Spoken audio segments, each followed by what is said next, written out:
dying to see what America's going to do to this. I'll use my favorite word again, clusterfuck, clusterfuck, clusterfuck, clusterfuck. Who taught you how to do this stuff? You, all right? I learned it by watching you. It's a trap. It actually is a trap. It's a trap. To confuse the public about science, to confuse scientists about science. The 9 most terrifying words in the English language are, I'm from the government and I'm here to help.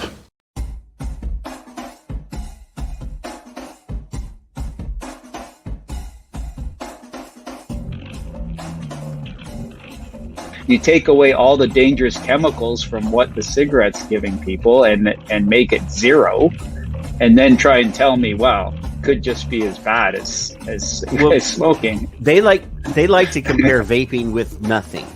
Exactly. They don't want to compare vaping with smoking. Exactly. And that's the only thing that matters. And from a harm reduction relative risk point of view, it's pretty hard to look at somebody who's smoking and say that, I don't think vaping's good for you. You shouldn't try vaping because I've heard it's dangerous. I mean, it's kind of a stupid argument. They sort of evangelize, though. They get in their head that looks like smoking, right? So it must be as bad as smoking. Well, the interesting thing to me is if you had to define harm reduction, you'd want to emulate the exactly the same behavior, only take away the risk. If you really like driving your car at like 200 miles an hour on a racetrack, you want to put as many safety features in that car as possible, so if something goes wrong, you won't die. And so you want to give people the experience that they're missing or they don't want to give up as much as possible. So to me, vaping's incredible. Like, you're giving people exactly what they want, only better. There's flavors and doesn't stink, and there's a way you won't fall asleep on your couch and burn your house down. I mean, there's a lot of good things about it, but it does give people the same sort of hit that they're requiring with nicotine, and people blow smoke and people can use their hands and it's social. So if you really had to design the ideal harm reduction, you take out the bad things and allow people to really experience what they want to experience without the harms. So vaping and cigarettes, I mean, that's a perfect, you can't get better description of harm reduction than that.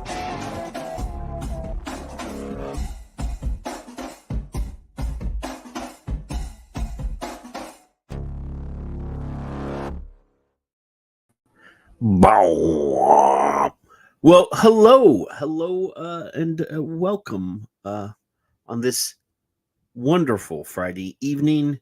We're getting a little bit of rain here in South Texas. No hurricanes. But anyway, howdy, and welcome to the show.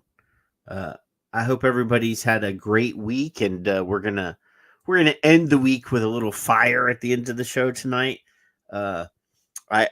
The Rumble portion of the show will surely cause many of you to get very angry. But anyway, before we get there, I see that Michelle Elliott was first tonight, and Mallory was right behind her, and William Webb, and Raj, and Michael, and Omicidal, and let me scroll down. Dale, all you people are here. Hello, people. Kevin showed up after I already started the timer for tonight's show, but he is here. He's in the back room, and I'm sure that he I'm sure will be just happy to see the content that I have for the Rumble portion of the show. But let me find his pointy. Here it is, Pointy Kevin.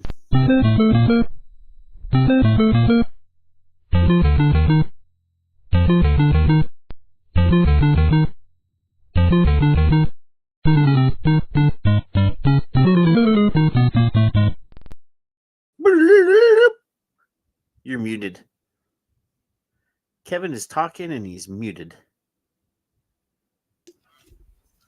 You know, I just sit back here in the green room, just waiting on your ass. Well, you have me, sir. You are privileged to have me until midnight. Midnight.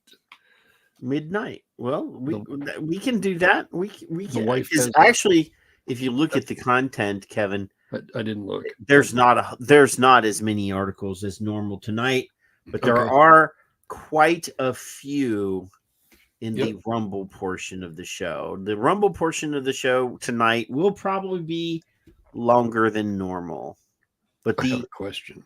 The other part of the show won't be. What? I saw on Twitter yesterday or today the words below me, "Do not comply." What does that mean? Do not comply. Don't roll over and show your belly. Yeah. Okay. I thought, well, what does that mean? I didn't know that people did. Anyway, stand up for yourself and don't be a wuss. Hi, Patrick. It's hot in here. Oh, well. Don't take off your clothes, please. No. There we go. Hey, I haven't been diddied this week. You haven't been diddled this week? Diddied or diddled? Oh, give me 1 second. I was going to do something here. Give me 1 second here.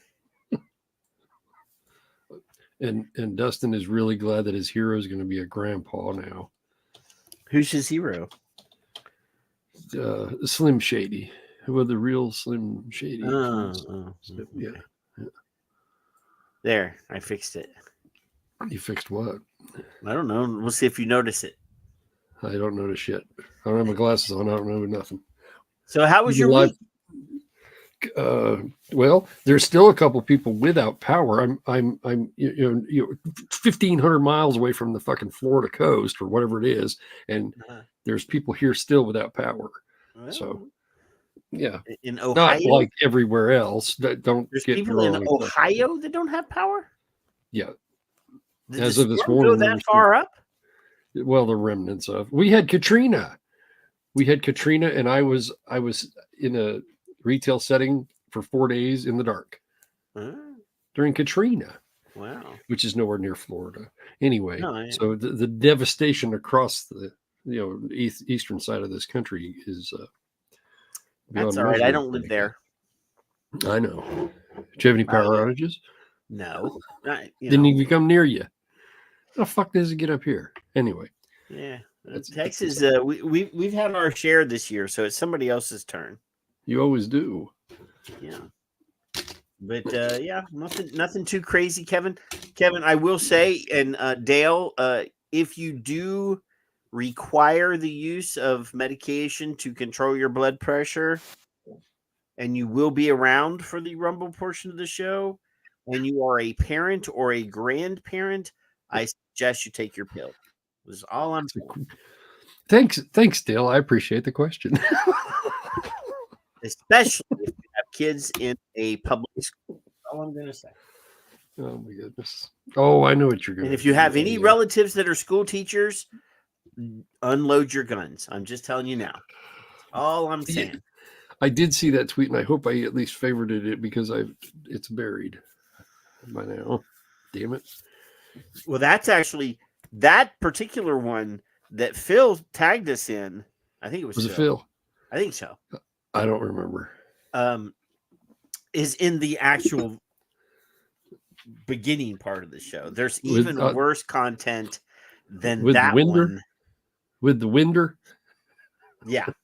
Okay. That one is mild compared to the content I have for you.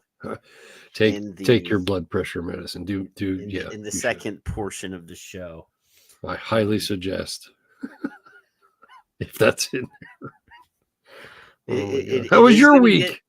Well, my week was normal as shit, dude. I had a dentist appointment yesterday in the morning, and I got a call from the urologist today who let me know that all my labs are great. My urine, I don't drink enough water, but everybody doesn't drink enough water. I can. And he told me to cut back on my nuts. The pain is and green leafy vegetables. Cut back on green leafy vegetables. Yes. Wait a minute. That's not what I've heard all my life. All right. No, he didn't say cut them out. He just said that whatever back. lab measure that I can't remember. My wife was listening, but he said I need to cut back on my I eat a lot of nuts, so I'm gonna have to cut out the peanuts and the cashews and that a little bit. And he said and green leafy vegetables. And my wife was looking at me like, what? What you're saying is the government and these public health idiots say, well, you got to eat more veggies, and then you bring up this thing like everybody's different. Huh. Okay. Everybody is indeed different, Kevin. Huh. I got a new little pod device this week, Kevin. We are not in any way, shape, or form sponsored by this, but I love this little device. I'm saying. Got a new toy. All right, good. I got 2 of them actually. I got my clusterfuck band. But I saw a lot of reviews for it. It's a little pod device. You put a little coil in a pod and blah blah blah. Mm. And it actually is lasting me all day. That's the thing is, can I take this little pod device with me during the day? Where you want to go, yeah. And it stick, I don't have to worry about recharging it or anything, and it lasts all day. That's it the won't thing. Leak. It fits in your pocket. Convenience, Kevin. Yeah. Who'd be, Kevin, I have tons of like rebuildable devices and stuff here on my desk, but during the day at work, the last thing I need to do is worry about wicking or a coil issue or anything like that. So having little convenient devices, that you can just throw in your pocket, or I don't like to put them in my pocket, but throw them in the cup holder or whatever. Hey, Jeffrey Zamora, little devices like this. And I see a lot of, back in the old timey days, Kevin, when pod devices first came out, all of the like the hobbyist vapors were pissed off and yelling about those aren't real. You're not real vapors if you're not rebuilding your coils and shit like that. There was not so much now for this. Hate. But I still see a lot of hate for like the pre-made ones, right? Yeah. I what do they call them? Disposables. But convenience is awesome. Like during you the mean day. Everybody's different. Well, that too, yeah. But if I'm sitting you here, like blue and I like green. Use my billet box and have to worry about a janky coil or something like that in the middle of the day if it's not working the way I want it to work. But during the work day when I'm doing my shit, I just want to be able to reach over. Here it is, bang, boom, done. Right. But yeah, variety is the spice of life, Kevin. Huh? I didn't know that. Yeah, that's not what I've heard. And I've been having some fun on Twitter today. Me and Charlie and Raj has been in there, and a couple other people have been. This dumb Canadian guy is just okay. Not all Canadians are dumb. No, this one dumb Canadian guy. I didn't say all Canadians are dumb. Don't be getting me in trouble with my friends up there in America's Hat. Right, because you never do that to me. Yeah, right. Okay, gotcha. I would sabotage you, but you're not allowed to sabotage me, Kevin. That's this dumb Canadian. This specific one. That one guy. Was Phil in there? Was Phil ripping? No, Phil has not. But Charlie's been in. Charlie's pissed off. Charlie stormed out because the guy. Charlie told the story about his father passing away of COPD and struggling to breathe and blah blah blah. And the guy made a very inappropriate, half-assed. Like, I thought Canadians were supposed to be polite. Mm-hmm. And this guy is breaking all the Canadian stereotypes. Breaks the rules. Right. And then you can tell that he's anti-American because he just said, look at us. All of these alphabet groups that you're naming are Americans, and only a moron would listen to any American organizations and blah, blah, blah. Well, he's right. But, somebody responded with some international bodies that also say nice things about vaping, and he didn't address that. Royal College of Physicians and all these other organizations, but whatever. But anyway, Kevin, let's talk about Australia. I have some video here from Australia news program. Let's see what this says. Yeah, and Jeffrey says I know some Canadians who are really nice, and so do I. See, we've had a couple on the show. We have had some Canadian guests on the show who are awesome people, but that one particular nut job, he's anyway. Here, let's listen to this Australian guy. October is a major day when it comes to some health ideas in this country. Now, as you know, vaping has largely replaced the smoking of cigarettes or other tobacco products, mainly, yes, for young people, but also for a whole collection of people who are trying to get off the stuff they have maybe smoking for years. And it does feel like every second shop in many of our suburbs, certainly the further you go out from the city, are now vape shops. Well, from today, vapes are no longer allowed to be sold in shops because of a decision that the Health Minister, Mark Butler, made. His decision was that the place from today that you can get your vapes is not at a tobacconist, not at a vape shop, not at the service station, but from your local chemist. Now, Kevin, you and I and Jeffrey and Michelle and Raj and all of our people, homicidals here, all of our people that are in here, they understand that, you have to meet the people where they are. Ding, ding, ding.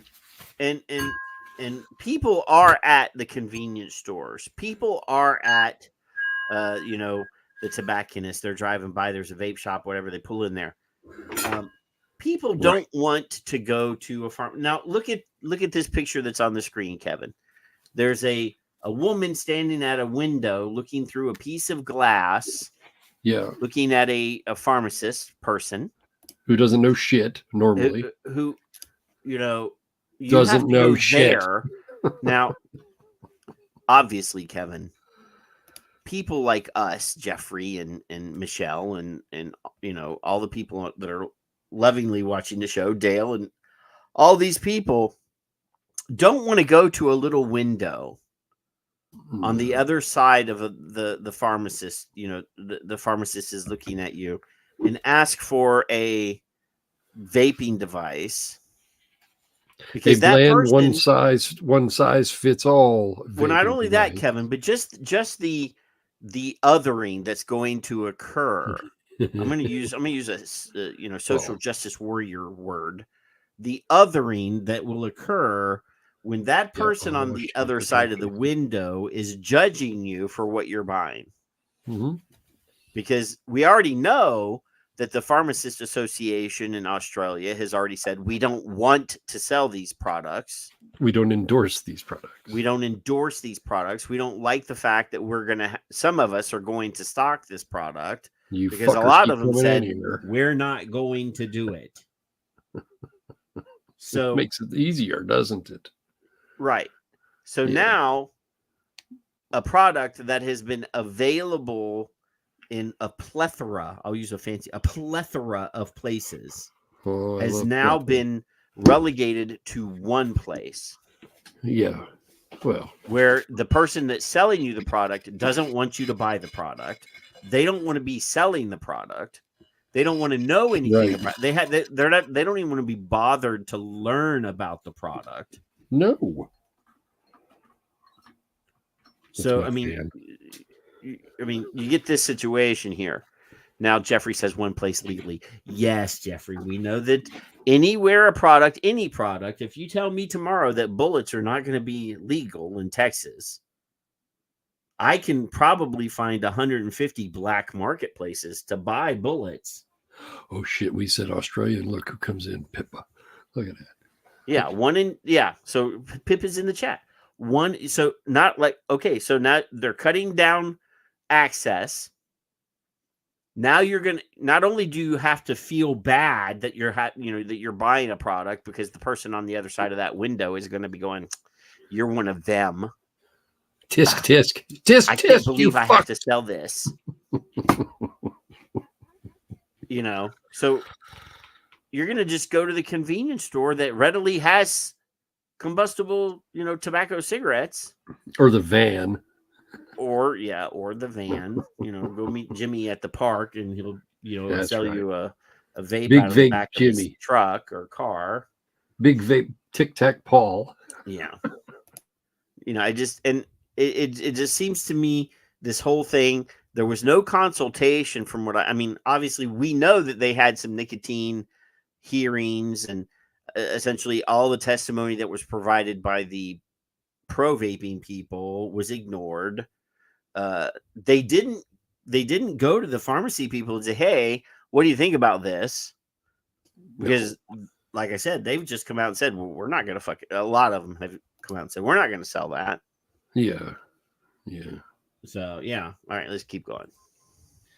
And unlike previous scenarios where, generally speaking, you'd have to go to the doctor first to give you a prescription and then the prescription is filled by said chemist, you can walk in off the street and try to purchase, effectively, a tobacco replacement product that, of course, has things like nicotine in it. Now, the absurdity of this situation is that basically there's an honour system at play here. Let me explain. You don't need a prescription anymore. People will just wander into the chemist and they will say, I need a couple of vapes, please. Okay, well, how much? Well, what they will give you is a month's worth of vapes based off what you tell them is your current monthly nicotine intake. So if you are a pack-a-day smoker, they would give you the equivalent of that when it comes to vapes. If you're the occasional party smoker, they will give you, of course, much less. But if, like many people in this country, it's even a little more than all of that, you will end up getting a huge supply of vapes. Now, it's not going to take a lot of people to work this one out. But my criticism of this system, apart from turning chemists into the place where now you can get your tobacco product or the tobacco replacement product, because it's all about getting people off the vapes, right? Despite the fact that you can walk in and say, yeah, no, I bang out a carton a week. Okay, here's all the vapes you need for a month. That there are going to be people who may well keep some of those vapes for themselves, but I think we all know where it's going to end up, the black market. But of course, the government is completely unwilling to say that this is one of the consequences. But also one of the problems here that will increase the sales on the black market, just like the tobacco products that are currently on the black market, because this government is such a genius government to keep increasing the taxes on legal tobacco, meaning that in many of those vape and tobacco shops, which are in your local suburbs, you can get crap from China, chop, as a way of filling your nicotine rush, should that be what you wish to do. Now, of course, smoking is bad. Smoking will kill you, no question about it. As somebody who smokes too many cigars, I know what my future has in store for me. That's the reality. But so not only is this guy not knowledgeable about the product that he uses, because he says he smokes cigars, and I know what my future is going to be. I mean, the cancer risk for cigars is excessively low if you smoke them properly. Now, I know that there are people out there who inhale, but typically with a cigar, you're just gonna inhale. You pull it into your mouth and puff it out. You don't do a lung inhale on a cigar. Not me. So, I mean, there are people, but that's not the proper way to use the device or use the product. This guy's not even smart enough to, he has an opinion on something that he uses that he doesn't even know anything about. So how can you listen? I mean, obviously he's sarcastic. He's got, kind of a jovial disposition here. He's trying to be funny and he's, twitchy, and it's a little sarcasm in his delivery, but yeah, he could switch to vaping, Michael Wedford says. chemists are now saying they don't want to stock them. In fact, they can't be forced by the government to stock them. So we're now going to have a scenario where the only place that you can legally get your vape is at the chemist, but not all chemists will stock them, meaning that certain chemists will see their profits go through the roof from this product, and the honour system means that They give you the amount that you ask for because that's what you've said is your monthly nicotine dose. Some of the chemists that won't be selling vapes are the ones that you, of course, should be supporting. Let's go through this here. This is from the Pharmacy Guild and what they had to say about the types of businesses that will not be involved in this little attempt to change things. Feedback from our members and the industry suggests that most pharmacists do not intend on stocking these products. Priceline Pharmacy, Terry White Chemmart, Bloom's the Chemist, Pharmacy 777 and national pharmacies, particularly focused in South Australia, are already indicating they will not be doing this. Now, yes, at some of these places there are other nicotine alternatives, and we are waiting to see what Chemist Warehouse, one of the biggest providers of prescription medication and lots of other stuff and all of those aisles that you don't need a prescription for, what their plan is. I'll tell you what they tell us when they get back to us over the next 24 hours. But can you think of a dumber solution to the problem of vaping than literally creating an entirely new black market rather than a market where, if they wanted to, they could continue to sell these things at tobacconists, but tax them in the same way that they tax other tobacco products as a way of making up revenue. No. So now he's suggesting that, oh, well, let's just let the vape shops keep selling vape products, but let's tax them a much safer product. Again, safer. Op-ed. Yeah, this is a commentator. Opinion. He's got this is but tax them like you would a product that you know kills people, right? Yeah, let's go ahead and tax them at the same rate that we tax. So nobody is going to switch from a pack of cigarettes or whatever. No, it's that easy. costs, I don't know, Pippa, what pack of cigarettes cost what, about $25 in Australia now, something like that? Higher. $30 maybe? For a disposable vape, because none of these places are going to sell any sort of rebuildable stuff. No, they're not. They're not going to sell. They've got zero advice for you. They're not going to sell e-liquid. They're going to sell disposables that are produced, pretty shittily by Oliver Kershaw's company. I hate to say bad things about Oliver, but everything that I've heard about the disposable vape that he's on the board for is pretty awful. So when you get to the chemist, which itself bothers me, how do I use this? Well, we don't know anything about that. Get your shit and go. Yeah. We've given it to you. Be happy and leave us alone. We don't care. Oh, and I will say most people might be satisfied with a nicotine salt pack, disposable vape, but I know a lot of people that don't like it, that don't like nicotine salts, that don't want to vape, somewhere between 30 and 70 milligrams. I don't know any disposable vaping company that uses freebase nicotine where you could buy a 6 or a 3.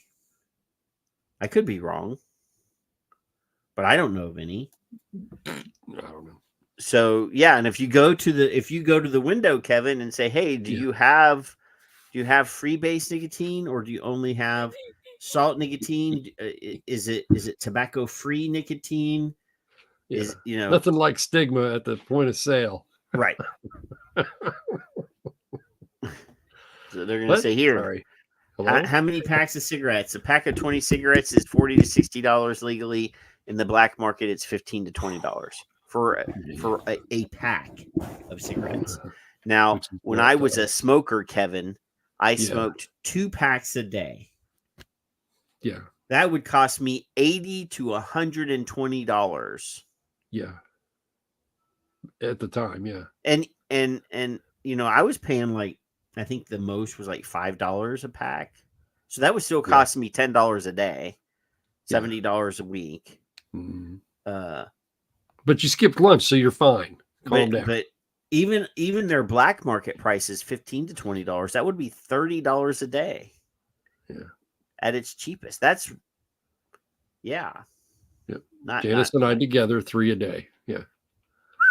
Yeah. Pack and a half to 2 packs for me, and 3/4 to a pack for her, depending on how aggravated she was with me. Right. So then all these people that are, because we already know, Kevin, people that smoke are usually from the poorer communities, the black and brown communities, the less educated communities, however you want to say it. All those parents that smoke are going to have to choose between feeding themselves and their kids or buying a fucking pack of cigarettes. Eat. The kids were only allowed to eat on Tuesdays and Fridays. Only if again, mom and dad skip meals so that the kids can eat while they get their cigarettes. And then next thing you know, mom and dad are in the hospital because they haven't eaten in a week. My kids were fine, though, because they were stealing my cigarettes anyway. So it didn't matter. Yeah. They were okay. They were fine. No, instead, we're going to pretend that if magically it's no longer available, then nobody will want to use it. Because that's worked with everything else the government tries to ban, right? Yeah. Stop bringing dumb shit in here. So what is it? He was successfully critical of the things that he needed to be critical of, but then also stupidly ignorant about the things that he needs to know that he doesn't know. Dale's his influencer. Is it Zinfluencer or Zinfluencer? I don't know or is it a Zemo enthusiast or Zemo? I forgot. You should have let me know, Dale, because I need to order some. I need to order some Loop nicotine pouches from Europe. Because they have a black licorice and berry. We'd like a bulk order of 58,000 cans. Yeah, we have to save on shipping here. We got a bulk order. What can you do for me? What did they used to have group buys. Oh yeah, I have an account at Snooze Central. Don't you worry about that, Dale. I have an account. Where do you think I got these at? Or these or I got a 3-year-old can of On. Yeah, well, I currently have a little freezer here with about 40 cans of different snus. Oh, I should have put that in the fridge. Different snus. It's weird because one of the kids got that as a promo, and I thought, how did you get a free promo? He couldn't explain it because he's not very bright, whoever it was. And then he gave it to me because he wasn't going to use it. So, did you just say your kids aren't very bright, Kevin? Well, no, not really. Plus, I've decided I don't want them anymore. I don't want kids, so I'm going to let them know Sunday. Yeah. Anyway. Well, I think it's a little late now. I'm just, No. Oh, no. No, it's not. Kevin, have you still not noticed? Have you still not noticed what I did to you? What did I do? What did you? You made me a circle?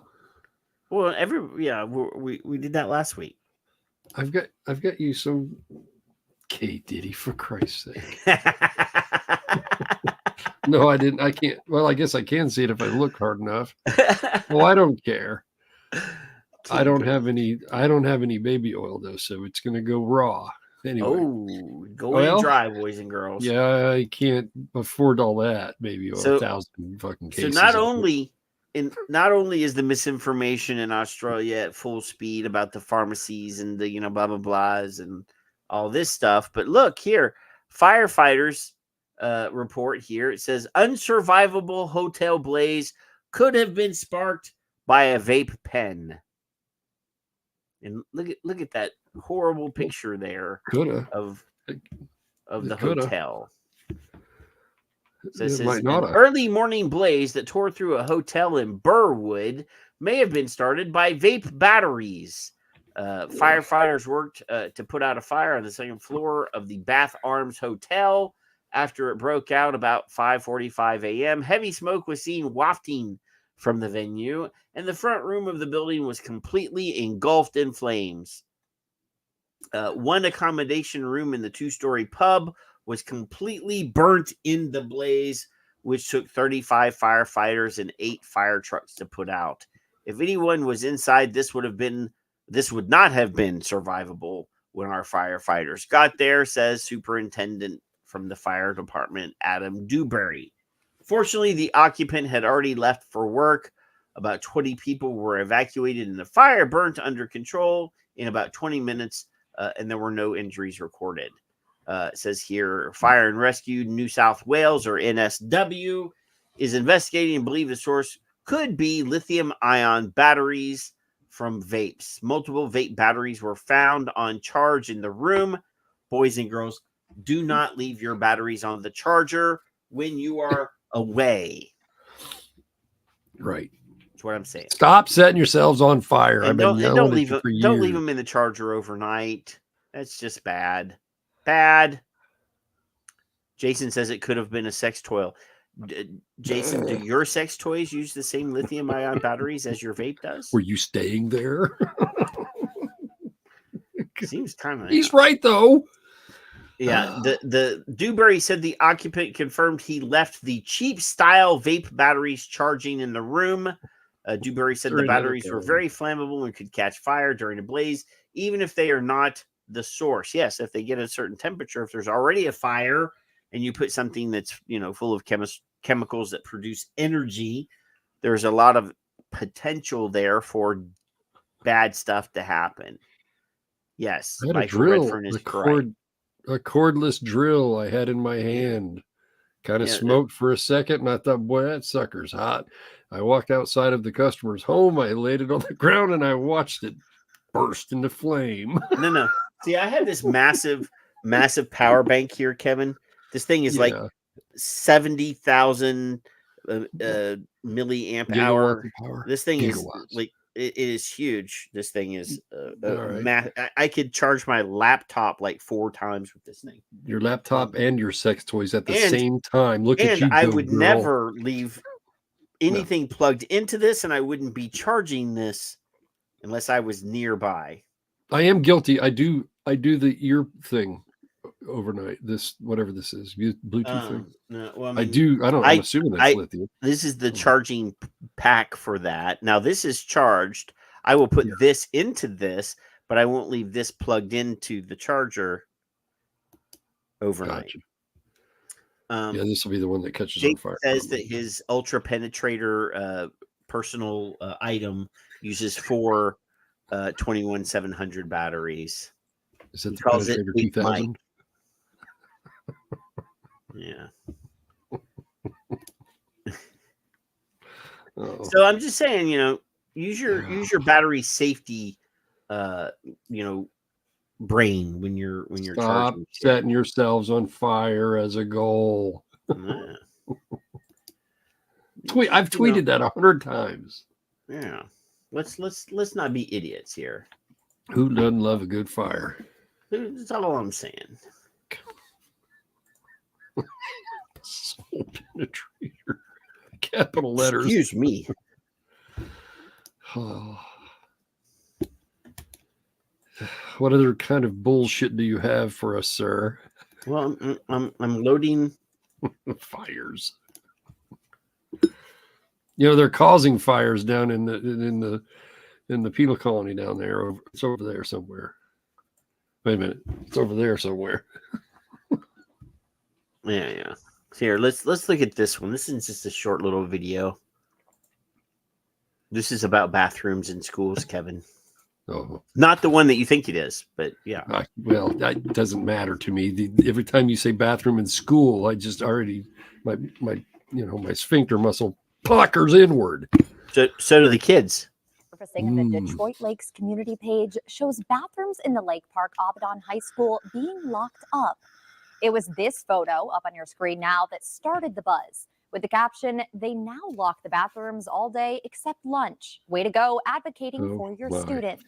In response, LPA schools explained they've been having issues with vandalism and students vaping in the bathroom. Superintendent Dr. Tim. So the bathroom is only unlocked during lunch. So the time that you're actually supposed to be putting stuff in your body, you're going to be wasting your lunch break putting stuff out of, you've been holding it in all day. If I hear, and I'm just telling you and warning every fucking one of you, if I hear my local school district is doing this, I'm going to the meeting.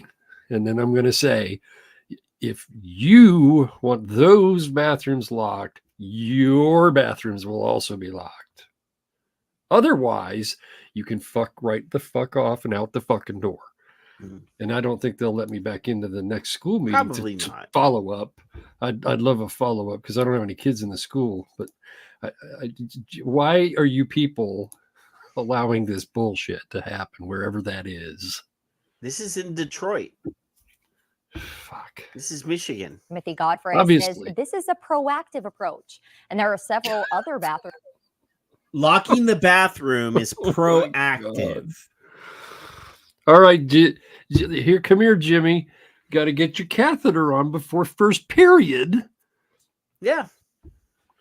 Yeah, locking the bathroom is proactive, Kevin. Fucking mother, you know. So wouldn't having an adult like nearby the restroom in between classes? I think I need some blood pressure Kevin, medicine. This is like a blind entrance, so a teacher could stand in this doorway, not even go in, right, and say, "Come on, girls, hurry up." Adults cannot handle children anymore, evidently. Don't even have to go in, Kevin. And obviously, since there's no door, any plumes that would be, possibly, there, proactive, Kevin, there's a word in there called active. That means you're doing something. Right. Locking the entrance is not active. This is ours passive. This is right. Weak. This is spineless. This is lazy. The entrance, they've redone the schools now. It's been the 80s since I was there. It was they were all cement block, and you had an entry, and you had to walk in like rest areas normally do without a door. So you had to go in to see anything. But it was an open airway. This accordion ladder system that they've put in here is just a small barrier. If I had to go to the bathroom, Kevin, when I was a kid, as a 52-year-old man, I wouldn't do it. But as a kid, I'd have climbed over that shit to get to the pot. You're old, you'd catch your sack, and that'd probably be bad.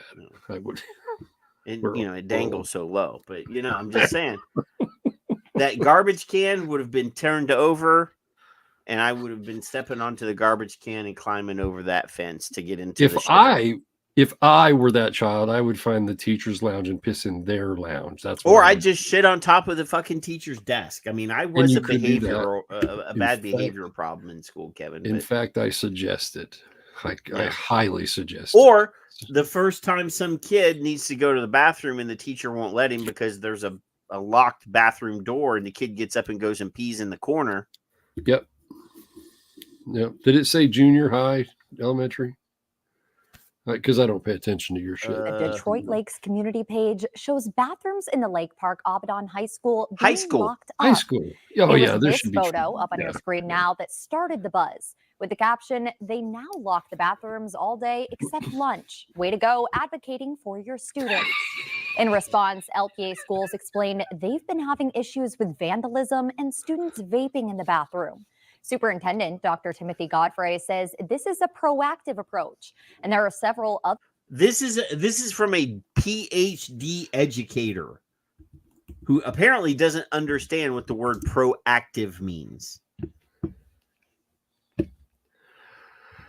Yeah. This is like internment camp, like psychological bullshit right here is what this is. He obviously doesn't understand bodily function either. Yeah. Or human rights, or any other fucking. Never mind, forget it.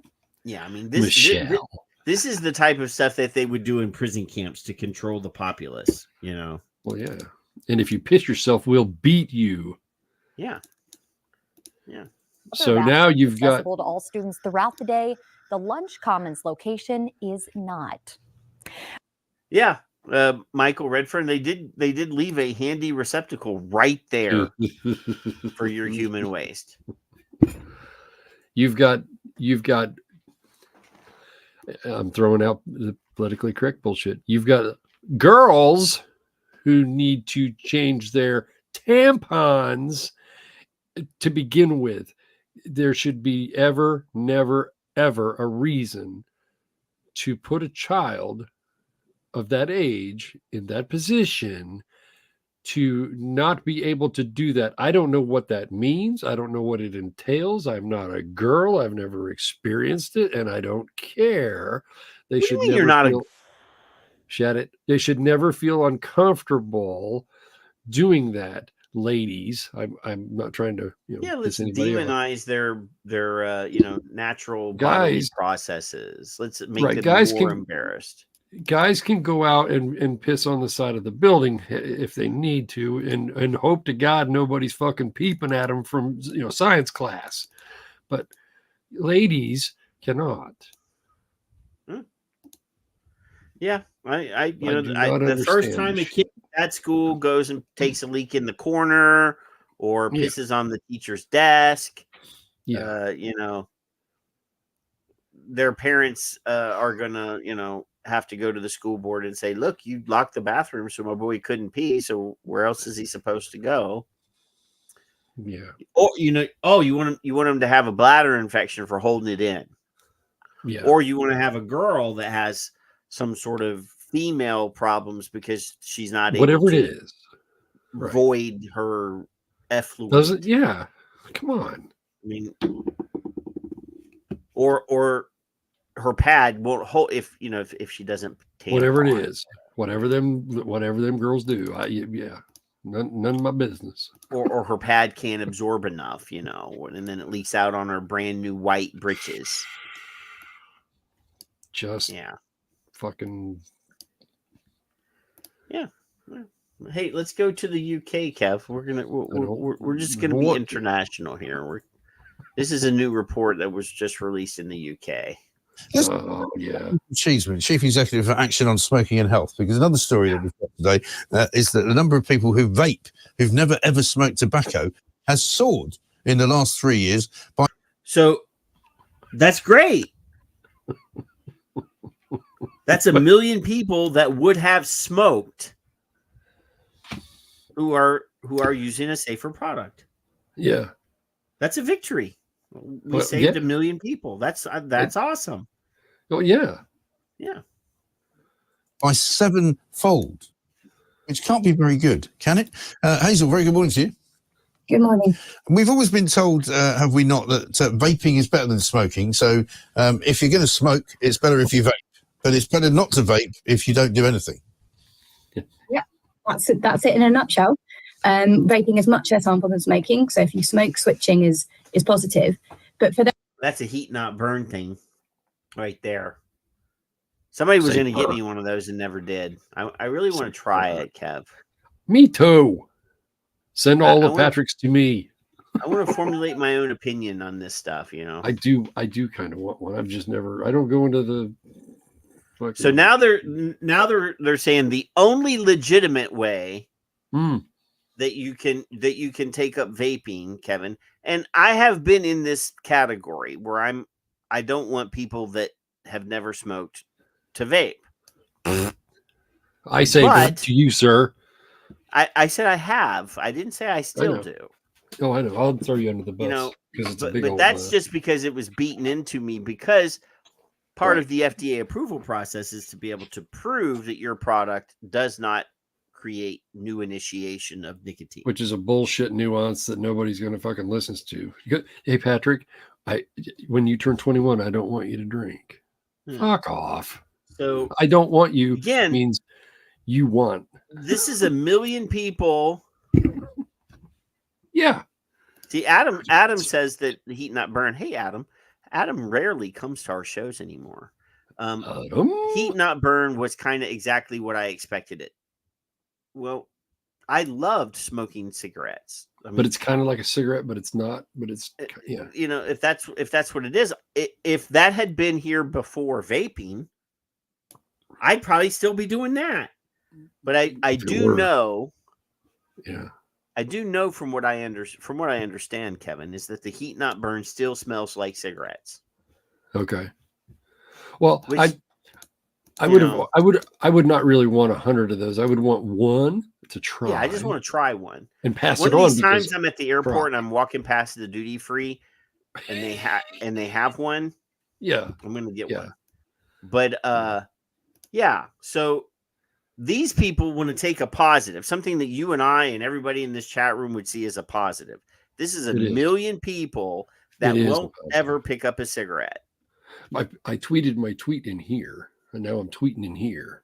Yeah, that's what I said. That's what and if you don't like it, then don't read it. So take your victory lap, get your gold medal, and take your victory lap. You mean me? Oh, I'll be right back. Well, no, I'm these people that are so, like I said in the intro video when I was talking to Dr. Mark Tyndall, they evangelize this as such a thing. They're so they have prayed at the holy altar of tobacco control, and they have decided that we are all sinners. That's right. Because we enjoy the dreaded nicotine. But the only legitimate way that you can take up vaping is if you've smoked a cigarette. That's like saying that means that you have to take the poison before you can take the medicine. The only way you can have sex is if you've masturbated. Right? That makes just as much sense. Yeah. So I mean, this is so stupid that they're making this into a negative. So we would rather these million people smoke 2 packs a day for a couple years before they take up vaping, because I forget what was it, like 2014 or something was the year thing. I don't remember. It's over time, and those people aren't smoking, so fuck off. Yeah. And if they were, fuck off. If these are children, Kevin, we can agree. No, I can't. That kids are going to do what kids are going to do. I can agree that they can't do their job. Massive numbers of kids doing it is probably going to be it's going to be bad for everybody. But every single time from Kevin, now you were on, like 5 years old when you smoked your first cigarette. So, it was 3 or 9. I forget. Every time you see children, youth, young people, kids, teens, every single time from now on, I encourage you to think this. Someone's not doing their jobs and them damn kids are getting into shit again. That's what I want you to think about every single fucking time. Anyway, it's just the fact. And Kevin, you brought up all those labels, kids, youth, blah, blah, blah. Yeah. When I see young adult, youngins, I just like, Ute. Who are you calling young? I mean, right. And it's that 18 to 25. It's that 18 adult insinuates responsibility, right? Adult assume when you hear the word adult, it's a grown ass man or woman or whatever the fuck they want to be called. That is adult. They're adults. What is it your business what adults do, Kevin? Those that have never smoked or would never smoke, taking up vaping could pose a risk to your health in the future, so it's best avoided. Could. How? Describe to me the mechanism, please. I don't know. I ain't got no answers. Every time I ask that, nobody ever answers me, Kevin. It's fun when Phil had something today. He's always asked this question and nobody answers him. And I've got questions, nobody answers me. And you've got questions and nobody answers you. It's amazing how many people are experts that don't know shit. Yeah.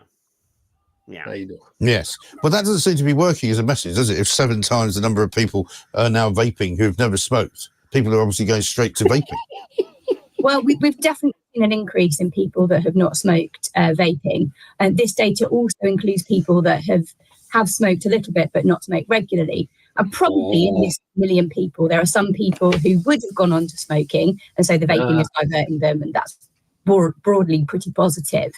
Okay, so she's saying that some of those people would have probably smoked. But see, this guy up here, he just said in that previous bit where he was talking, who would never have smoked. How in the hell do you know right that any of these people would never have smoked? Right. And your earlier point of in at one time you thought, here's what I think. An adult doesn't have any reason for me to tell them what to choose. No, they're grown-up adult people. They can make up their own fucking minds, Kevin. And that's that. But it's just this idea that this guy is spouting off unprovable they don't know bullshit. What they're saying. Would never have. How would they know? Modal people that are going to try risky stuff are going to try risky stuff. Now, what you want to do is offer them something that is less risky than the worst case scenario. Yes. Have options. Have a spectrum of products, Kevin. Well, if this was a wonderful thing in the normal fucking word of normal, you wouldn't have heard of this. They had nothing to say, but they've created something to say. Yeah. Really? Almost certainly there is a group here who would otherwise not be using nicotine at all. And, you know, that's not great. And we do need some further regulations to be able to limit the way these... Hey, look, there's a Juul starter kit, Kevin. I haven't seen one of those in a while. Is that Arnott? Who is that? What is her name? Is that Hazel? Hazel Cheese Man. Hey, Hayes, listen. When you're over there bitching and crying and whining on TV, wear some pearls. It makes you look a little smarter. That way you can clutch them when you're upset. But, I mean, you know, she's probably in some way related to Chimpman because they do have the M-A-N at the end of their name. Cheeseman and Chimpman. I thought she was like sort of pro. I forget. I remember her name, but I don't know why. I guess maybe because she's not. She's wishy-washy, Kevin. She just said a good number of those million people would have probably tried cigarettes. Okay. Well, products are being promoted, the availability of them, and ensure that people that don't need them to quit smoking are not seeing them as something attractive and taking it up. But there was meant to be more regulation coming in, wasn't there? I mean, there was a vaping bill that Rishi Sunak put together, and I think they ran out of time to get it through, didn't they? Absolutely. So the bill got fairly far through the parliamentary process, but not quite far enough when the election was called. Labour, in their manifesto, said that they would bring the bill back. It was in the King's Speech, but we are still waiting to see that legislation. And without it, the government does not have the powers that it needs to further regulate these products. And see, now, she said a word there that I don't like.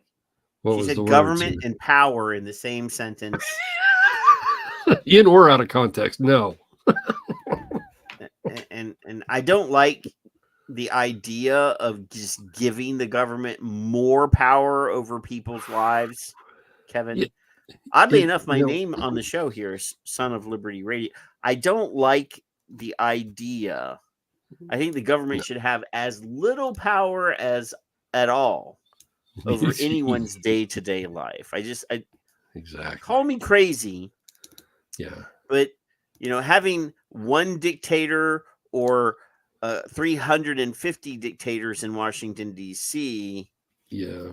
Life, and liberty, then and various and sundry other bureaucrats under them telling me what to do. I just don't like that, Kevin. It's a highly watered down version of the Constitution now, isn't it? I think they've just thrown that beautiful document out the window, Kevin, is what I think that yeah. I don't think many of these people have ever actually read. They don't even know what it is. So yeah. My curiosity is, why do we not hear of this for, let's say, I don't know, caffeine or I don't know, alcohol? French fries, what? Kevin. French fries. Yeah. That's a good idea. We have an obesity epidemic. As a fat guy in the United States, we should ban them. I can say that I recognize the fact that we have a problem. Yeah. And there are fewer regulations on those high-fat fried pieces of potato. Yeah. Than there is for, this. And this kills way fewer people, almost no people, Kevin. None. Zero.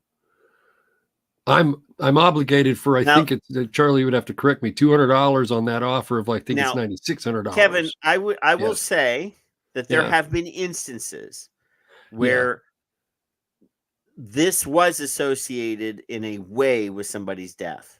Yeah, that's correct. And it's usually because of a safety feature not being included on a device and the device blowing up, poor manufacturing processes in the hardware, operator error. So I'm all for regulations on the way these are the safety of the devices themselves.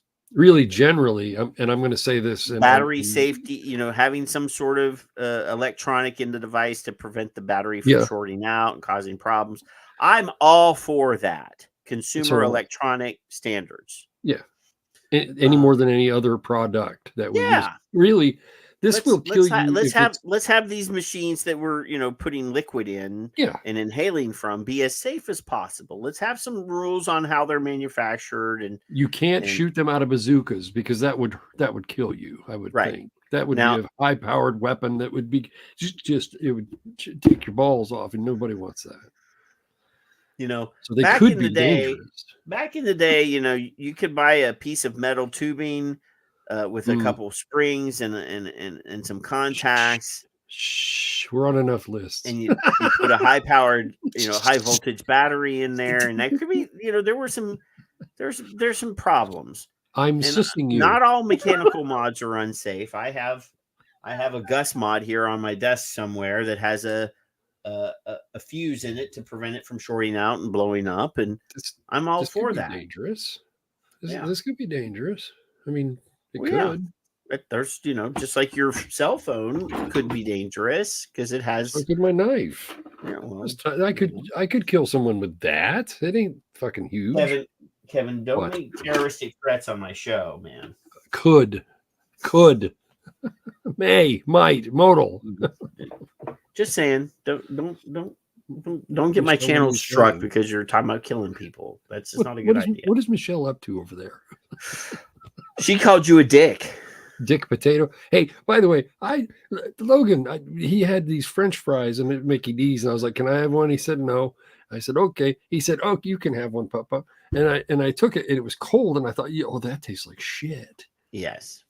Wow, they're bad now. Yes. I haven't had one in a year. I don't eat fast food.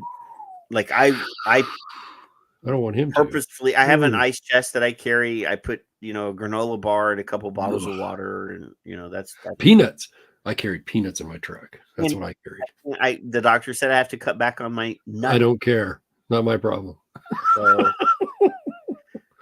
it was like trail mix. I would put like cereal and peanuts in a bag, and I didn't have to stop for lunch. That was my lunch. Literally, I have to cut back on my nut intake. Well, it's because you're nuts. So there you go. We all literally. Look at you. So yeah, I mean, I get it, dude. I have like tons of fucking nuts in my damn office here.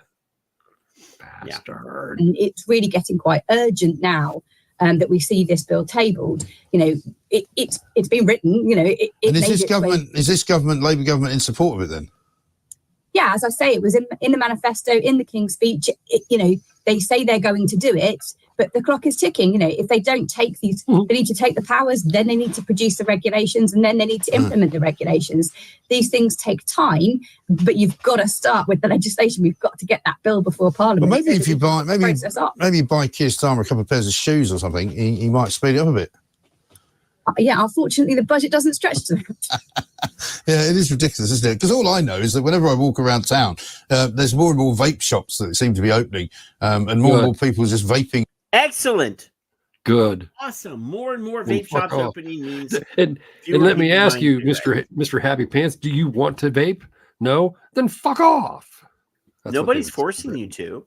My God. Nobody's forcing you into the store to look at the the multicolored packaging and all that. I figure, honestly, Patrick, if you can dress yourself, you can make this decision. It's really. That's generally that's what I think. You just cut Jason out of it,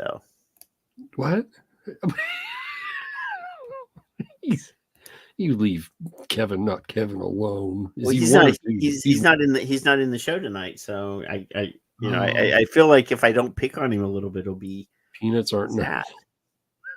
Do you have chocolate covered peanuts? That's what this one is, Kevin. This is these are chocolate. Let me ask you for Chris's sake, have you ever had what are those fucking things? Tootsie Roll covered peanuts? No, you haven't. So there you go. Yeah, they're called cocoa peanuts. They got cocoa dusted on them. The first time I ever had chocolate covered cashews, I thought I'd died and gone to heaven. Holy shit. I was like, well, I don't know who thought of this, but it's the best thing since peanut butter and chocolate, right? They have a peanut butter now, Kevin, that has chocolate in it. It is peanut butter, with chocolate in it. I see.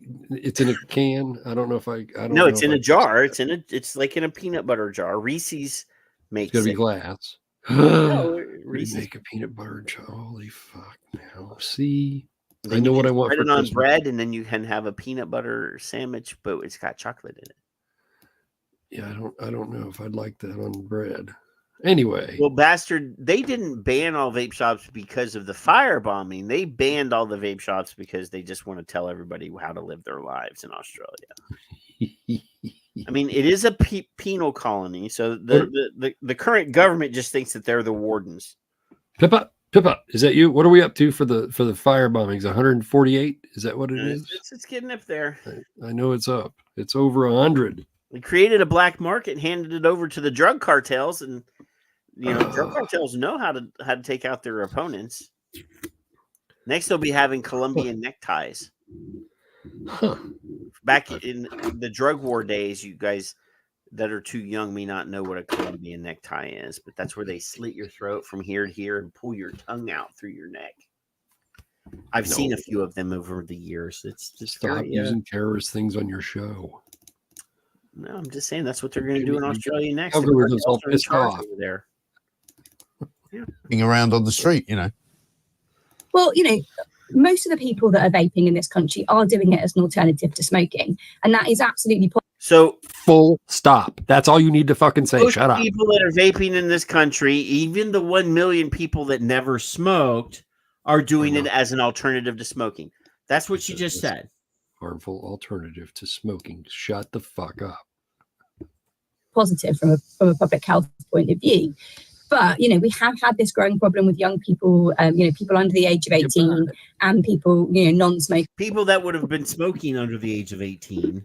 But you see, I've got my compass up my ass and I want to talk about things that don't exist.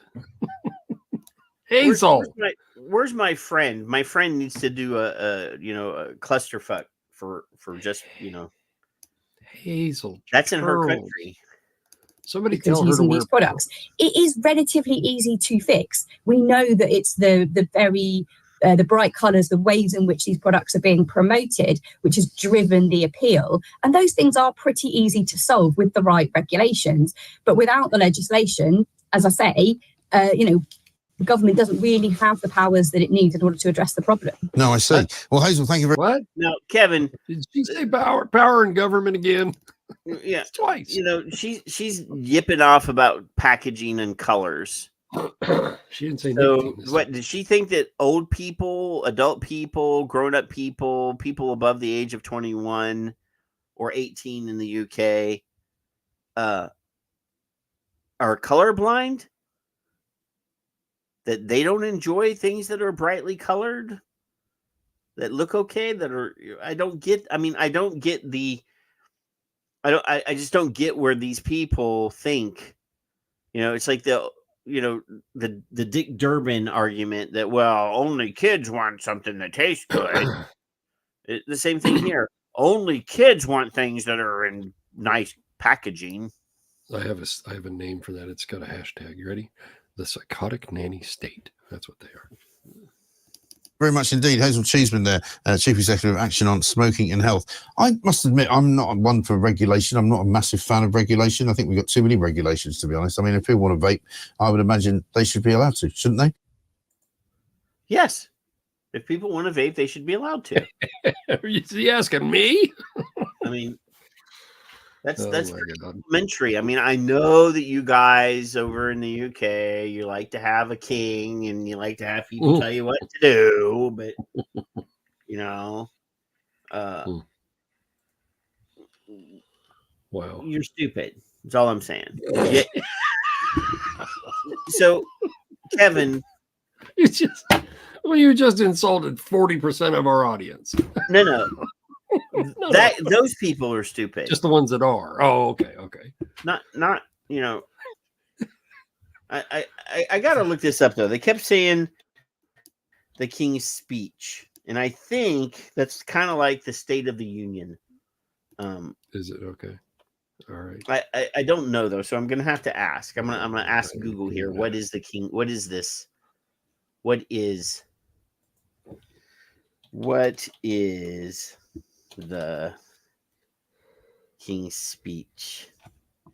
All I know is they're all pissed off about less smoking, and that doesn't make any sense to me. But that shows that their idiocy is still pretty prevalent. So what? Okay, so the King's Speech is a speech apparently that the King reads out in the Lord's Chamber on the occasion of the state opening of Parliament, and it sets out the program of legislation that the government intend to pursue in the forthcoming parliamentary season. So it would be like kind of this, but if we put it in American terms, it would be like if the House Majority Leader and the Senate, the Speaker of the Senate, which is the Vice President, were to put together a speech at the beginning of a legislative session with the goals of that legislative session in the speech. So the King's Speech, though, since the King, as far as I understand, is sort of just a figurehead in the UK, they are a democracy now. They got to have somebody to paint on these big paintings. So it is the King gets up, and so that would be Charles now. Charles gets up there and he reads a speech that was written by the Parliament people, telling him to read this. You're going to tell the people of England. This is what we want. What we're going to try to do this session. This is what we're doing. But instead of having one of us give the speech, we're just going to let you do it because you don't really have anything to do. As far as I can see, I don't get the whole idea that you still have a king over there, but okay. Because he doesn't do anything, as far as I can tell, except attend like state functions and stand at a balcony and wave out and riding around in a car in parades. I mean, I don't. But anyway, I don't want to piss off all of our Brits, and I know that the Aussies, they still have the British monarchy on their money and stuff, so they must have some sort of adoration for the guy. But come on. Isn't the Queen in Canada too? Yes, and the Canadians. We're surrounded by them. It's okay. Yeah, all these damn royalists.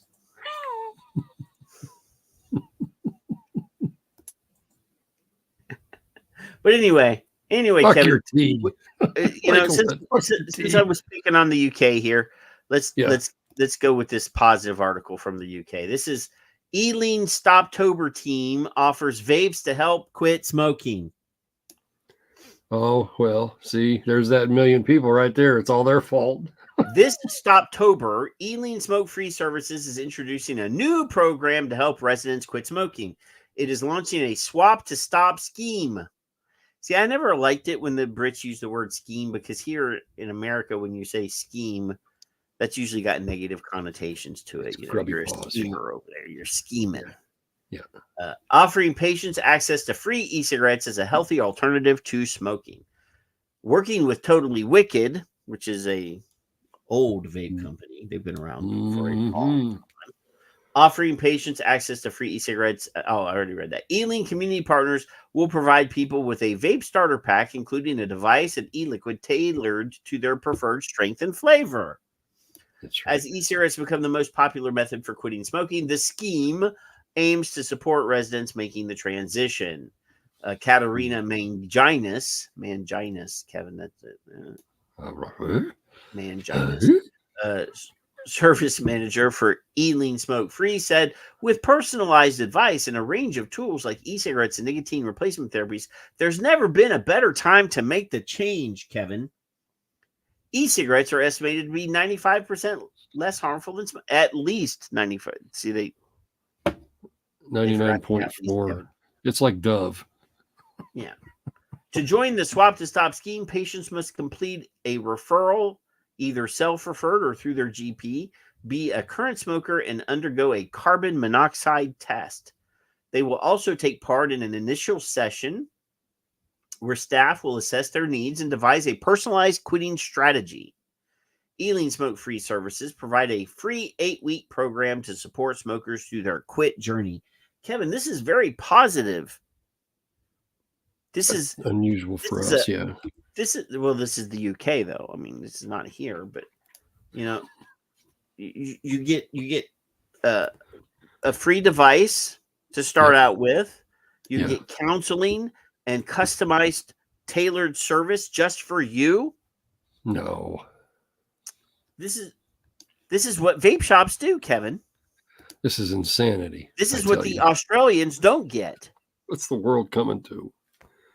They're going to meet them where they are with their own preference. What? Yes. This is like, you know, I feel bad because the Brits over there, they're getting all the good stuff, and the Aussies, they're not getting any help at all. Generally, Patrick, let's go with cough medicine for a minute. As an adult, you get, I guess it's shit flavor, fuck off flavor. You got cherry menthol and you got menthol, I think are the 4 flavors that I've seen lately. And about the time the big C word started happening, I thought, well, I haven't replaced that in quite some time. And I used the children's Tylenol or whatever the brand is, off brand. And I was like, well, that's pretty good. I've never since bought the adult version because I like the flavor of what we had for Monkey Boy. So there. So you've been stealing the kids' cough medicine. Is that what you're telling me? Exactly. Yeah. Okay. If needed. It's not very often, but once in a while I get a little trickle in my. I haven't had cough medicine in like 11 years. I might once a year get a sore throat, weather change, Nothing. That's about it. Hey, Kev. What is it? Do you know what time it is? Fucking tease me.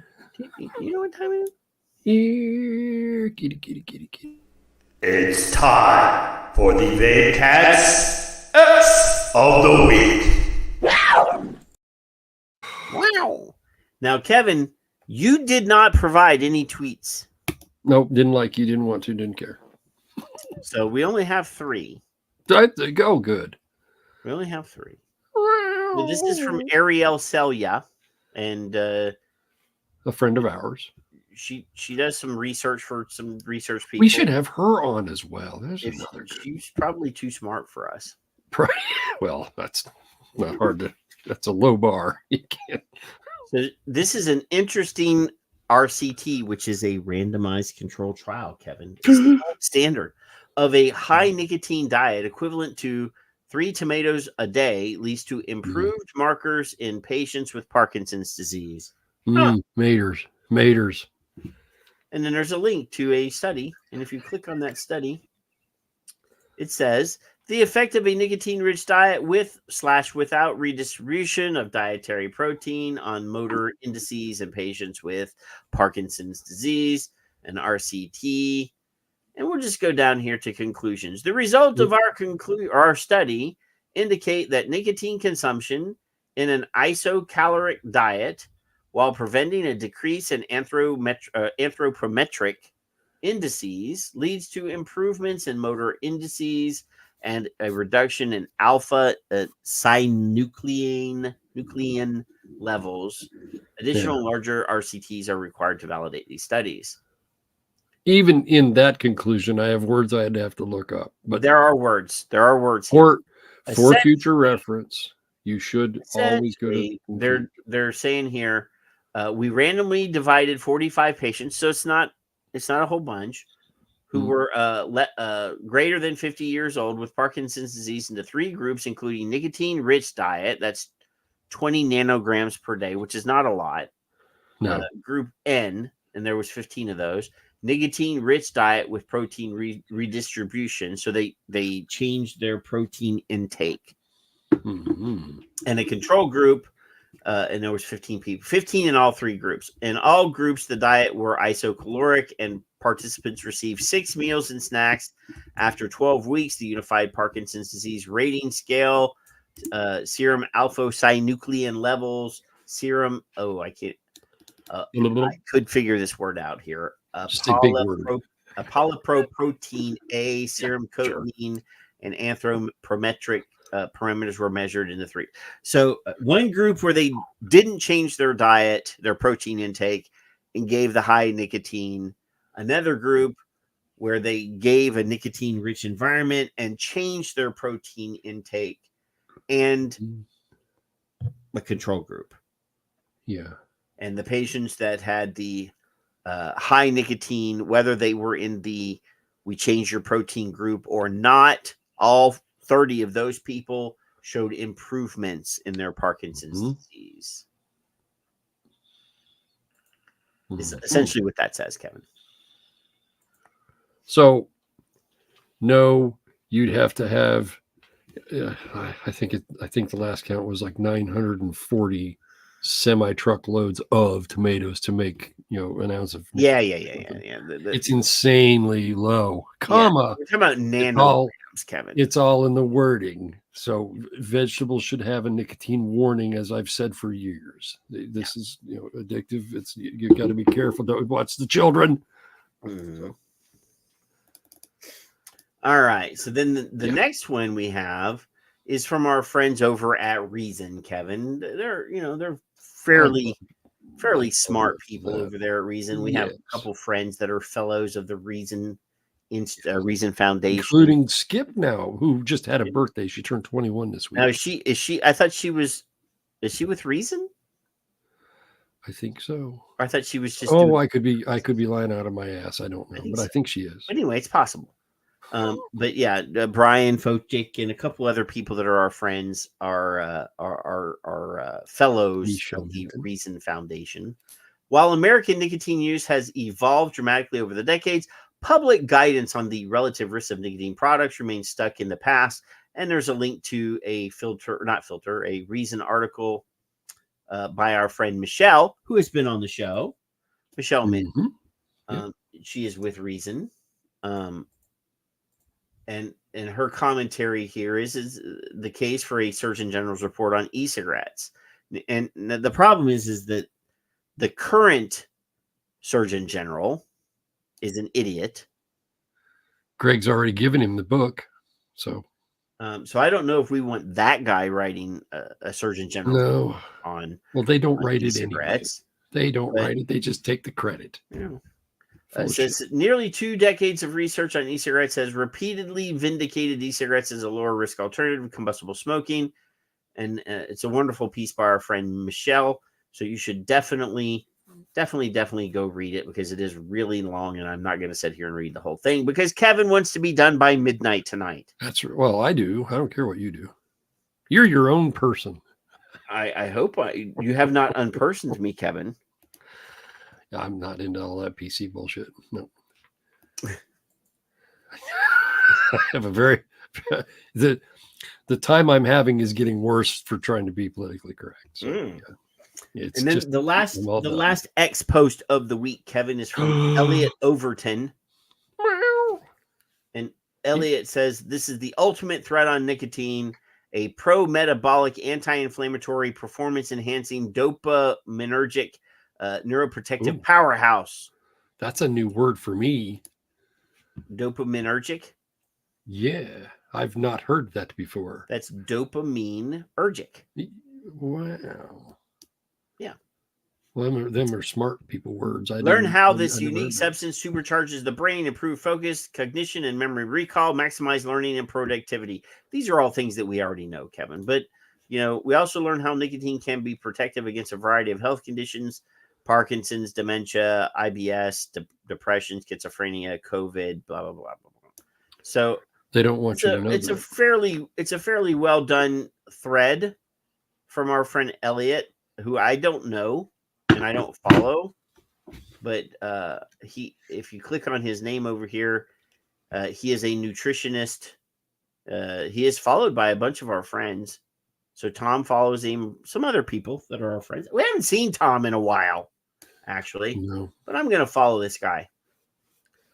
So I just saw that and I was like, this guy's pretty smart. For my defense, the guy last week, it was Harold, I think, that I sent, had a different one this week. And I saw it and I was like, oh no, we did that guy last week. So I didn't really actually have one. Yeah. I don't think I was on long enough to really see much. Yeah. All right. So Kev, we're gonna move on to the Supreme Court. The Supreme Court case, Kevin. Our friends over at The Hill have produced a piece this week on the Supreme Court's vape case. I'm just a bill. I'm only a bill. It says the Supreme Court to review vape case venue. So it says here the Supreme Court agreed Friday to wade into another case implicating federal approval of vapes in the Biden administration's request. The Justice Department hopes to crack down on looser rules that make it easier for vape companies to funnel challenges through the nation's most conservative federal appeals court rather than another venue. So the Justice Department is saying, dude, if these vape cases go in front of this current Supreme Court, dude, so we need to. So what they did is they're trying to push these cases through the 5th U.S. Circuit Court of Appeals because those have been, But anyway, let's see. Let's actually read this so I don't misstate. The Justice Department hopes to crack down on loose. Oh, I read that. The 5th U.S. Circuit Court of Appeals has been more sympathetic to the industry, making it an attractive place for companies to contest their products being denied.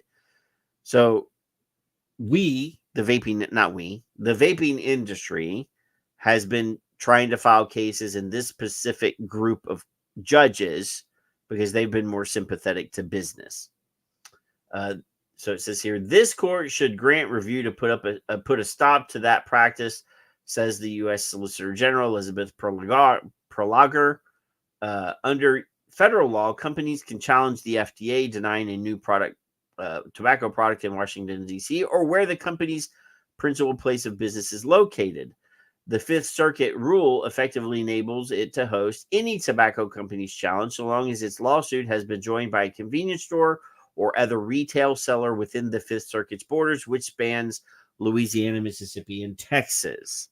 So any vape shop or any vape company that sells their product in any one of those states can get a vape shop in those regions to sign on as a plaintiff, and then they can get their case heard in the Fifth Circuit. I highly suggest they do. So the Justice Department is saying we need to put a stop to this and make them go through a different court because those judges down there in the South are too friendly to industry. Which means that Caliph and what's his name, Big Brian the dumbass, they've got their panties in a bunch, so they call their friends. Yeah, that's what it is. Yeah. Just assuming that they wear panties, of course, because they may go commando, but you never know. The Fifth Circuit's decision permits retail sellers of a tobacco product who have no right of judicial review under the Act to nevertheless gain review, effectively nullifies the Act's limits on venue, facilitates blatant forum shopping, and undermines the precedents of other circuits, said Prelager. The case arose after the FDA denied R.J. Reynolds' Vapor request to introduce 3 flavored vapes on the market. The FDA said the company failed to meet government requirements concerning tobacco products marketing, but the company contends the decision was arbitrary and capricious. The company is based... I don't want to see this. Well, I support...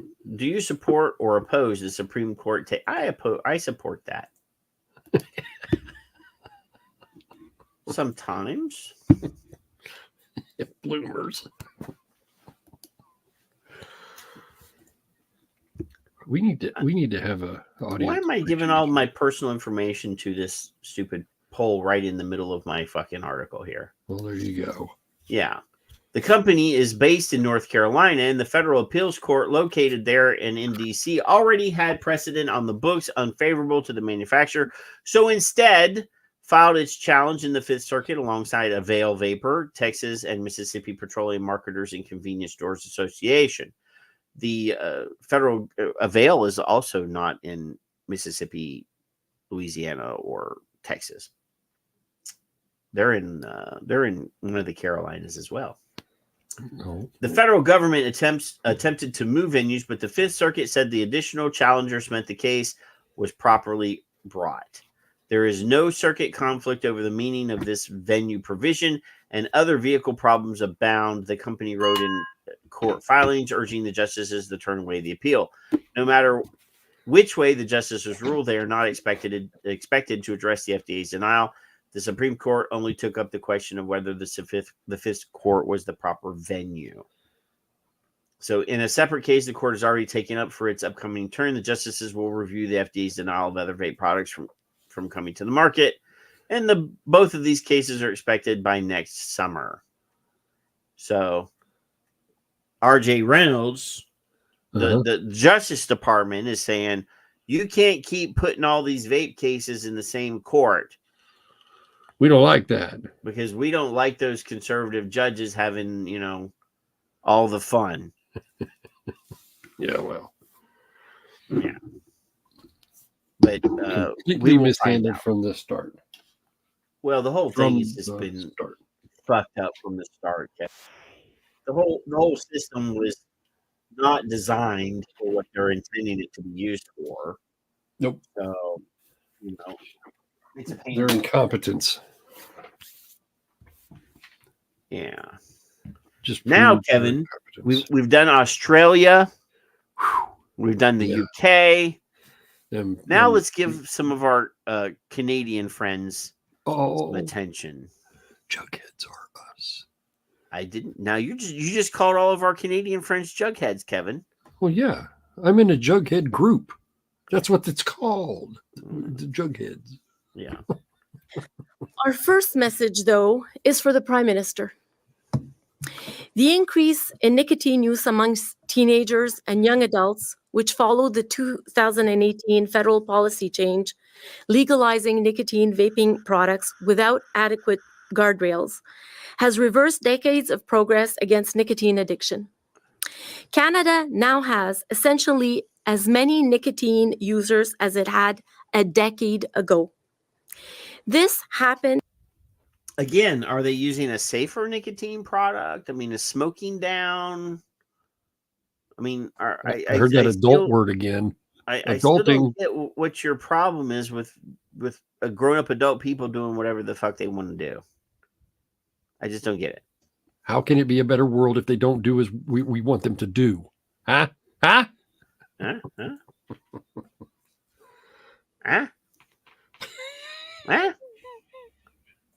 On your watch, your government should clean up the mess it made. What? And we are specifically calling out the Minister of Addiction, Yara Sachs. We have watched and waited in vain for the past 14 months for her to strengthen controls on the vaping market. Instead of speaking out against an industry that lures new customers with increasingly affordable, flavorful, and playful devices. Flavorful, Kevin. Now she's acting like things that are flavorful are bad. Playful ones like spinner vapes. Is that what she means? I don't know. I mean, pre-inoculation. Yeah. Just clusterfuck. We're starting our own language here, Kevin. It was actually added to my dictionary, the Vapology dictionary. Yeah. I'm trying to. I don't know. I don't remember where I put it. this little person is upset that she can't do her job, and it's threatening her job, and it's a conundrum, a word I don't often use. She's in a conundrum. You don't use the word conundrum? Not often. Oh, okay. Maybe she's pre-niculating. That's quite possibly, Jason. I don't know. Pre-eniculating.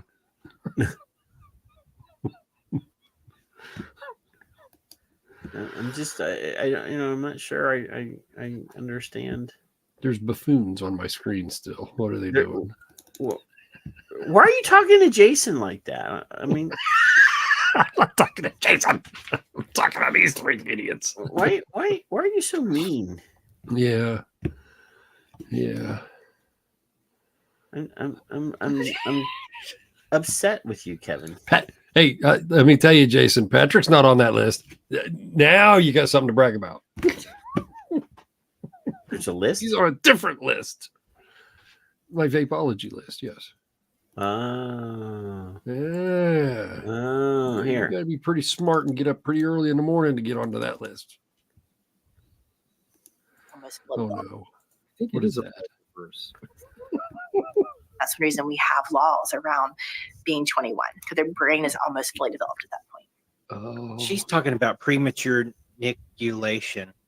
I just want to know what credentials Virginia has. Premature nicculation. She's talking about when people's brains develop.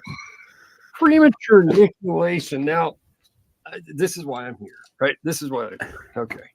Premature. Let me write that fucking down. Premature. Oh, this is going to be in a tweet. How many other shows would give you that? None. Zero. Go see Grimm and see if he comes up with that kind of shit. I think it is a Bible verse. Grimm, Matt, either of you? Okay. Some of. Gonna have to change their pants. Yeah, I goofed up here. I was in such a hurry to get the premature nicculation on the screen. I've got a nominee right now, Jason, that I'm debating on. I may put it to a vote. I don't know next week. Increasingly affordable, flavorful, and playful devices. Are you hearing stuff, Kevin? Oh yes, I'm just playful and dildo-ish, or I don't know what's coming next. No pun intended. Just want to show some of them. So I have a question. Okay. So she's holding up a device. She had to go and turn the device on for some reason before she held it. I don't understand why she went to the process of. She could have held it up and been like, "Oh, look, it's Maybe instead, Patrick, she was using it and turned it off. Just No, I saw the lights come on. But it came I think on. that's what it Okay. was. Is she wanted to show that it lit up or something. But she's overly familiar with her product then. Okay, good. Yeah. Minister has actually met with industry. She has said nothing about the cheap disposable vapes that are flooding the Canadian market. She has said nothing about the introduction of novelty vaping products that allow users to play with screens that can I knew this was happening. We got the brand new. You're an unorganized wench, aren't you? She's being a problem, Kevin, is all I'm saying here. Did you read Jason? Jason just. What are they doing? It was a commercial. Oh. She has said nothing about the fact that 1 in 10 senior high school students vape daily. The least she could do is finalize the regulation that her department introduced in June 2021, more than 3 years ago, to restrict vaping flavors. If she is unwilling or unable to finalize it This is another country, Kevin. Yeah. With royalty on their fucking money. That's what I thought. They queen that wants to like limit the freedom of their citizens. Adults. Let's limit. Let's get rid of flavors because the people like that, and we don't like the people. I'm kind of like John Wayne.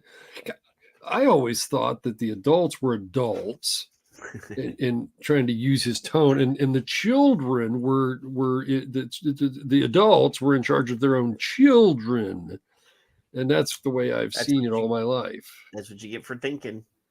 I'm sorry. It's dangerous. I didn't mean it. Dangerous, Kevin. In the coming weeks, then we ask that she resign and allow someone else to finish the job. Do what we want you to do, or we will replace you. That is essentially what she's saying. She should have been much taller to make demands. I'm just, you shouldn't have had those two people there, or she should have had a stool. I don't know Kevin, what she's doing. I'm 6 foot tall, but my wife is 4'9". Calm down, little person. So I've noticed that over the years, I've the shorter your stature, the more, Napoleon, he was kind of short, Yeah. A lot of these people that are very angry about their height like to boss people around. Well, just because of the aesthetics, she should have either had the stool or she had should them sit. Stand on their knees. I don't understand why you've got those two people in the background just towering over her like she's needing help. Well, she does, because she didn't know how to turn them on. But well, she's also got sort of a Quebecois accent. If you listen, she's got a little Frenchy attitude. So I'm thinking, Ray didn't have that. Well, he was from Nova Scotia. Technically, right? Yeah. Yeah, that's not the Quebecois. They're their own thing. These munchkins, Ray. I tell my La wife. vente libre et sous-réglementée des produits de vapotage. See, I told you. Holy shit! What happened there? She switched languages right in the middle. Well, she's really pissed then. Okay. Continue de causer entraînant beaucoup trop de dommages collatéraux. Le Canada se trouve maintenant avec presque autant de gens dépendants. So, I mean, as soon as she said, if I would be less surprised that because she said essentially to the lady that's in charge of Health Canada or whoever's in charge of these regulations, either you do what we want you to do or we'll replace you. And then she went right into French. The only thing that would have surprised me slightly more is if she jumped right into German. I think the background people who said that, Dan, I think that's the Canadian version of Schumer and Nancy Pelosi. I think. I'm not sure. Well, no, I think this is that the head of not the head of what's they look like they're scowling. The uniformed military or health services person that used to be a dude that's now a woman. Okay, I didn't know that either, but yeah. And we have a person that's in charge of, or that's the second in command. Oh, HHS. Yeah, Rachel Levine. That person, that's Rachel Levine over there. That's the other one. Gotcha. So this is Chuck Schumer with his sour face, and this is Rachel Levine over here. What are you? Why are you making me say such mean things, Kevin? That's just not right. That's right. That's what I'm doing. I'm blaming you. À la nicotine qu'il y avait il y a 10 ans. Le gouvernement fédéral doit enfin prendre. I'm not playing any more of this. She's talking in the wrong language over there. Somebody we have might understand it. Well, I'm sure we've got some smart people that probably, I'm American. We only speak one language over here. Way smarter than we are. Yeah, our guests and our audience are way smarter than us. So, plus hey, keep Kev, us in line. What? Kev, I have one more piece. One more piece over here. You better hurry. One more piece. And then we get to go to Rumble. Yeah. So look at this. Look at this here, Kev. Look I don't believe you. This is University of California, Irvine researchers link e-cigarettes and vaping to increased cardiovascular risk, Kevin. Don't say mice. Don't say mice. Anyway, electronic cigarette or e-cigarette vaping has gained popularity among smokers as a purported aid to quitting smoking tobacco-related products altogether, but also especially among adolescents and teenagers. Vaping is considered safer than smoking, but growing evidence points to its significant role in cardiovascular problems. A new study co-led by researchers from the Air Pollution Health Effects Laboratory at the UC Irvine Joe Wen School of Population and Public Health reveals that vaping can interfere with the normal coupling between blood flow and pressure as blood flows from the heart to the arteries. The findings published by the Journal of the American Heart Association are an important contribution to understanding that vaping is another environmental factor that can contribute to heart disease, one of the leading causes of death worldwide. Yeah. So it goes into some stuff over here. I just thought I would show you that even though your friend Dr. Puffin stuff is no longer hey, that's copyright. No longer at UC Irvine. Trademark registered copyright. You owe me 6 cents. Did you own that? To confuse the public about science, to confuse scientists about science. What his people, his acolytes are still there. Donuts. Yeah. So now I do want to go here to say that this part right here, the research team used a controlled environment system to expose animal models to e-cigarette vapor with and without nicotine. See, you fucker. So I told you. They didn't actually say mice or rats, Kevin, but it's rodent. Rodent or rodent animal models. So I did tweet today, Kev. One of the people that I was tweeting at in that discussion that I mentioned earlier, did point out that nicotine was the main ingredient in some pesticides. Well, duh. And I said to him, I said, you do realize that pesticides kill insects, and that there are plenty of things that kill insects or animals that don't kill humans. Yes. I said, for example, chocolate will kill your dog. Exactly. And But yet Chris walks humans, around like in humans, nothing. dark chocolates are considered beneficial. And I said, regular chocolate causes a dopamine rush and makes people feel better. It's all in the wording. It's all in the dose. It's all in the whole story. Yes. Yeah, I mean, you can say that nicotine is an ingredient that is in a poison that kills insects, but there are many things that humans can take that animals can't, and many things that animals can take that humans can't. Because we are not insects, and some have tails. Most of the tobacco control experts I've seen seem to have tails, but I don't know. Well, I mean, here Michelle says that salt kills ants, but I'll go one further and say that instant grits are yummy in my tummy, but if I sprinkle instant grits around a fire ant hill, it will kill the entire colony. But snails, doesn't salt kill a snail? Yes, it does. It dehydrates them. It desiccates them. I remember. Yeah.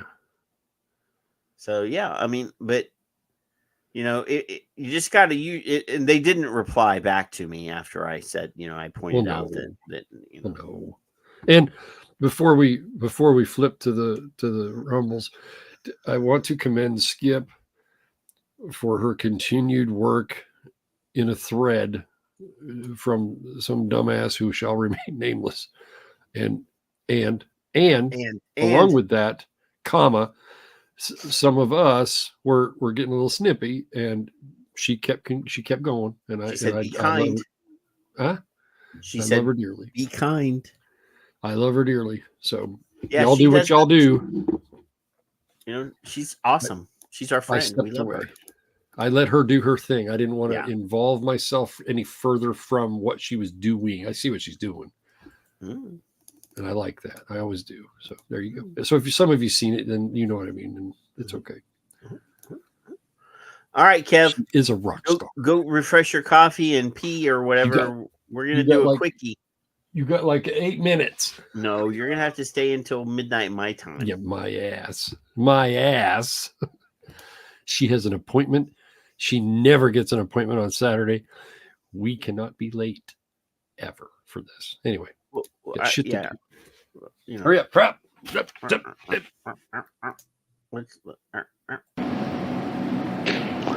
Good evening, my fellow Americans. The question we're facing is whether in the years ahead we have more freedom or less freedom, more rights or fewer. I know what I want the answer to be, and I think you do too. Who decides that the workday is from 9 to 5 instead of 11 to 4? Who decides that the hemlines will be below the knee this year and short again next year? Who draws up the borders, controls the currency, handles all of the decisions that happen transparently around us? I'm with them.